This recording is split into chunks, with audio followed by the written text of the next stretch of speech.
What happens to the guy who gets the money overnight? Suddenly the nouveau-riche husband no longer wants his wife, and vice versa. She no longer wants him. Who is this guy? It's not the guy I married. All of a sudden, he turned into this arrogant, pompous individual. I have no interest in this guy. He's not a good husband anymore. He's not a good father anymore. He surrounds himself with the wrong people. He brings the worst of society home because he won money. All of a sudden, he went the other way. This is real life, my friends. Real life. The trust factor is your ticket to a better life. The trust factor shows you how to get through the night. Good morning, everybody, and welcome. It's Friday. We cranked out another week. If you've been following along, then you've been growing at an incredible pace. Just the content that we've covered off this week alone puts you on another level. People don't stop to learn these things. These are Torah ideals. These are things that were taught to us by our Creator thousands of years ago. Secrets locked away in the Torah on how to be an unbelievable version of yourself, the best, to reach the apex, the pinnacle of who you can be. We're cutting through that every single day. Now, there's a very big difference in knowing this information and utilizing it. There's another difference in knowing it and remembering it. Oftentimes, I find myself quoting the book. I start to read, and then I give you my own 2 cents. And then the very next day, I come to see what we're up to, and I see that we're about to talk about my own 2 cents. It just goes to show you that while I've read this book 3, 4, 5 times, I'm retaining the information. I'm incorporating it into my life, and I'm making it real. These concepts resonate with me. They make sense. And so it's not enough for me to just learn them once or twice or 3 times. If I have to go back and learn them every time anew, there's a problem. There's a reason why they're familiar to me. They're familiar because I make it a part of who I am. And the more you can do that, the better off you will be. These aren't just nice ideas to help you get to the next level of life or to help you get through this life. These are ideas that are game-changing, that need to be implemented on a daily basis. Take these ideas and make them real in your life, utilize them every single day and in every situation, and your life will become exponentially better day after day. Every day that goes by, you will continue to win. I want to read from the book because there's so much here. It's just diamonds. It's priceless gems. So I want to read from here, and we'll cut throughout, and I'll give you my 2 cents again. This one's called A Difficult Test. We've been learning about the whole concept of people chasing after money, going to casinos, doing all kinds of things they shouldn't be doing to be able to get to that carrot that they're dangling in front of you, to get to the Holy Grail, right? That society has said, you have to chase this. If you want to be successful, chase money, buy a bigger house, get a fancier car, get the latest technology, do the things we tell you to do, sleep in the office, work overtime, do whatever it takes to make a few extra bucks. Forget the fact that we're going to tax you even more for every dollar you make incrementally. Forget about that. That's useless. Just keep burying your head in the sand and barrel forward. Make as much money as possible. That will make you happy. And in fact, it does the exact opposite. There's no need to jeopardize your morals or your values to be able to earn that dollar. You can do it in the most kosher way possible. And there is nothing that you can do, including going to a casino, that will put $1 extra in your pocket. In fact, 2 things we said. Number one, it's going to potentially take away. It's going to give you greater losses. You had X amount set aside for losses this year. That this going to the casino or doing things that you shouldn't be doing that are not kosher have the potential to make that damage even worse. And even if you do make money out of the casino, that money does not come with a blessing. So stay away from it. Yesterday, I got some ridiculous comment on one of my posts. Somebody watched my soundbite talking about what I just told you, and they said, I'm willing to take that chance. I was talking about the fact that the systems are rigged and that it's all set up for you to fail and that these casinos are built on blood money and all these different things and how it's just a scam in order to take your hard-earned money. And this guy says, I'm willing to take that chance. Just goes to show you. And I said, spoken like a true gambler. It's exactly what it is. They could show you that you would lose every single time and you would still bet if there was a 1 in a trillion chance that you were going to be the winner. That's how sad it is. That's how badly people want to run after a buck. It reminds me of that movie with Jim Carrey, Dumb and Dumber, when he's asking this girl to go out on a date with him, and she's obviously way out of his league, and there's no chance it's ever going to happen. And she says, yes, yeah, 1 in a trillion or something like that. And the guy's like, oh, so you're saying there's a chance? And he's like, renewed vigor, right? All of a sudden there's a chance. It doesn't matter how minuscule that opportunity is that I'm going to win the lottery or that I'm going to hit the jackpot. I'll take those chances. I'll sell out my wife and my children, my home, everything I make to be able to have a chance at winning in a corrupt lottery. Guys, it becomes, at one point, it becomes a real illness. Let's read. Sudden windfall, such as inheritance or a winning lottery ticket, is a serious and difficult test of faith. Experience shows that many people who acquire sudden wealth ultimately suffer severe emotional and spiritual maladies, even suicide, God forbid. I gave you guys the example of the cowboy, the older cowboy, who won that lottery, and his granddaughter, who he loved so much and showered her with all kinds of money to be able to see her happy, suddenly had to bury her because she died in a drug overdose. And he wished that he can give every penny back, but it's too late. No chance. Or what about ex-pro athletes that you see were once in the prime of their life making untold fortunes, and suddenly you see them, or you don't see them because the media doesn't show you, but if you look, you'll see that they're addicted to drugs, that they're out living in the streets, they've got not a dollar left to their name. What happened, right? They weren't ready for that kind of wealth. They weren't primed for it. It says most people lack the emotional and spiritual gear that's required to successfully deal with more than they're accustomed to. You need special gear. You need special powers. Not everybody can manage this. On the contrary, if they walk into untold fortunes overnight, it's very dangerous. It can sink them, and 9 times out of 10, it does. They become disoriented and arrogant. What happens to the guy who gets the money overnight? Suddenly, the nouveau riche husband no longer wants his wife, like I said yesterday, and vice versa. She no longer wants him. Who is this guy? It's not the guy I married. All of a sudden, he turned into this arrogant, pompous individual. I have no interest in this guy. He's not a good husband anymore. He's not a good father anymore. He's never around. He surrounds himself with the wrong people. He brings the worst of society home. Why? Because he won money? All of a sudden, he went the other way. This is real life, my friends. Real life. If you don't think this is true, give me a call, and I'll give you real life examples. They entertain fantasies of glamour and grandeur. Suddenly, they're living in la la land. They use their money imprudently, squander it, or make useless or senseless investments. And they fall prey to con artists, greedy relatives, newly found friends, or white-collar swindlers, such as unethical lawyers, accountants, investment brokers. This paragraph itself is an eye-opener. It's shocking. All of a sudden, these people are coming out of the woodworking.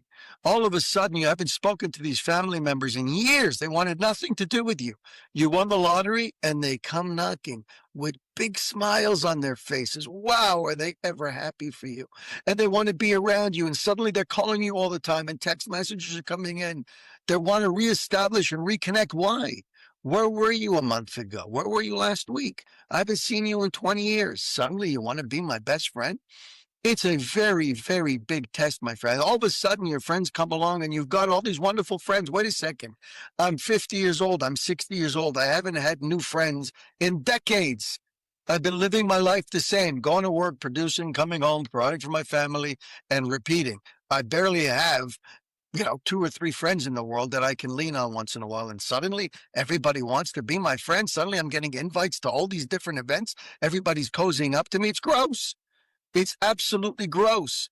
But you don't know about that until when? Until you're put in that position. And then you're blinded by the fog. And I've seen this again many times. Good people make a ton of money, and suddenly they have no ability to distinguish between people who are genuine, who are just there for their money. And they surround themselves as a result of that with people who are crooks and who are only out to be able to get as much as they can from them. I've got a great investment opportunity. I've got something that just crossed my desk. You've got to take a look at this. Now that you've got the ability, because you've got money, it's an opportunity. Otherwise, yesterday you couldn't invest in this. Today, you've got the opportunity. It's on my desk. Come see it. You're going to love it. You're going to want to invest, and so on and so forth. And as a result of that, you fall into all these different scams and all these different investment opportunities. Kevin O'Leary, you guys know the name. He used to be a dragon on Dragon's Den, and now he's moved into the U.S. He's on a whole other level over there. Kevin O'Leary, I remember hearing him say that when he became wealthy, he went through all of these tests. These were his biggest tests, were friends, quote unquote friends and family members coming out of the woodworking and asking for money, that he had to develop a policy. And his policy was that he was going to give every one of his family members who asked for investment capital, he would give them a set amount, $50,000, whatever it was. I think it was 50,000. You ask, you get a one-time contribution of $50,000. Do whatever business you want with it. But whether you win or lose is irrelevant. Don't come back and ask for more. He had to establish this policy. Why? Because of exactly what the book is telling you. So what's the answer?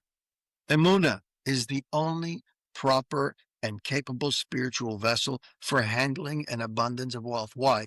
Why is it that if I want to be a wealthy individual and I want to be successfully wealthy and that it doesn't sink me, I need to have emunah. That's the prerequisite, is to know that the money is coming from a creator, that the money is coming from a source that is not me, that is outside of me, that I am irrelevant in the equation. And the answer is, a wealthy individual with emunah knows that the money belongs to the creator. It doesn't belong to me. It is only a temporary deposit in his or her hands in order to live an upright life and to help make this world a better place. What an outlook. How can you go wrong when you have that outlook? When you stop and say to yourself, wait a second, this lottery could have gone to anybody, or this business could have been anybody else's business. It's got nothing to do with me. Instead of taking all of the credit and thinking I'm smarter than everybody else, I'm making better decisions than everybody else, I'm more capable than everybody else, I've got my finger on the pulse, I can interpret data differently, you can make up a million different excuses as to why you are the hero of the story. The guy with emunah doesn't do that. The guy who knows that the money is coming from a big boss, from a creator, says it's got nothing to do with me. It could have just as easily been my brother and my sister, my cousin, my uncle, my next door neighbor, anybody. It just so happens that I can utilize these monies to be able to achieve my purpose in life. And God, in his love for me, is giving me that opportunity. And so now I have to prove that I can do it. It's a big test. And again, not everybody has that emunah, that emotional or spiritual ammunition to be able to deal with it. Since they know that the creator decides who'll be rich and who'll be poor, they don't slip into arrogance. I could just as easily owe millions of dollars instead of having millions of dollars in the bank, just as easily. But instead, I've got millions of dollars in the bank, so that puts me in a different position. Not one to take advantage of everybody else, but one to be able to assist the others. They know that the creator can take their money away at an instant, just as easily as it came. It can go. There is nothing that commands that it stays with me. So why boast about it? If I know that it can be taken away in an instant, have a little bit of humility. Be humble and recognize that you were put in a position of a caretaker, a security guard. You manage that money in a way that is above board and kosher, and you do with it the things that he would want you to do with it, and your life will be fine. Then you will increase your odds of maintaining it or even getting more of it. But squander it and make bad choices with it, and suddenly it leaves just as quickly as it can. They use their money prudently and in accordance with the principles of emunah, and they take their 10%. You have to tithe 10%. So you take your net income and you give. Now, when you're holding on that level where you're making all kinds of fortunes way beyond what your means are, you've got more money for you and your children and your grandchildren and your great-grandchildren for generations, right? 10% is not enough, my friend, right? That number creeps up to 20% and possibly even more than that. But tithes, you have an obligation to give. So this person who has emunah understands. What did I do for the money that this guy didn't do? He works just as hard, if not harder than me. He's got a family, he's got a wife, he's got more kids than me, he's got all the same things I have, if not more in terms of expenses and responsibilities.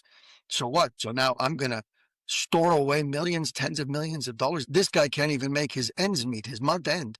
He can't even make that balance out. I've got tens of millions of dollars sitting in my bank and in investments and in buildings and real estate, and I'm going to hang on to that for dear life. It doesn't make any sense. How's he surviving another day? If I need that to survive another day, all it is a hole in the head. And he says that over here. These people who have emunah, they invest in worthwhile charitable endeavors, especially spreading emunah, books like this, content like this. If you've got access to money and you want to know where to place it, promote podcasts like this. Use your dollars to sponsor this message so that it goes far and wide, so that people in the world will learn about this concept of Emunah and start to embrace or learn about their creator and work on that relationship so they don't have to falter, so they don't have to end up in a really bad place. If that's what you're doing with your money, you're investing in podcasts such as this one by sponsoring or other similar podcasts or buying books and sending them out to your friends and your family, you are on the right track, and you are saying with your actions, Hashem, look, I know that you exist, and I know that you are the one responsible for the money that's in my bank. That type of individual passes the test of Emunah and wealth with flying colors. He is not negatively affected by sudden abundance, whether material or spiritual. My friends, we should all be wealthy beyond our means, but more importantly, we should be primed and prepared with the right amount of Emunah to know that there's a creator. So when we become that vessel prepared to receive that wealth will remain. That vessel will be strong enough to retain it and make sure that it's utilized in a proper way. Have an amazing Shabbat, my friends. We'll chat again on Sunday. Thank you for spending time with us on the Trust Factor podcast. If you've heard something today that moved you, save this episode and share it with someone who might need to hear it. Be sure to subscribe so you don't miss upcoming conversations that challenge, empower, and uplift. And if you're on social media, connect with us. Leave your thoughts. Drop a quote that resonated with you. Hashtag the Trust Factor podcast. Until next time, keep growing in your trust and keep living with purpose. I'm Jesse Revivo, and this has been the Trust Factor podcast. Thanks for listening.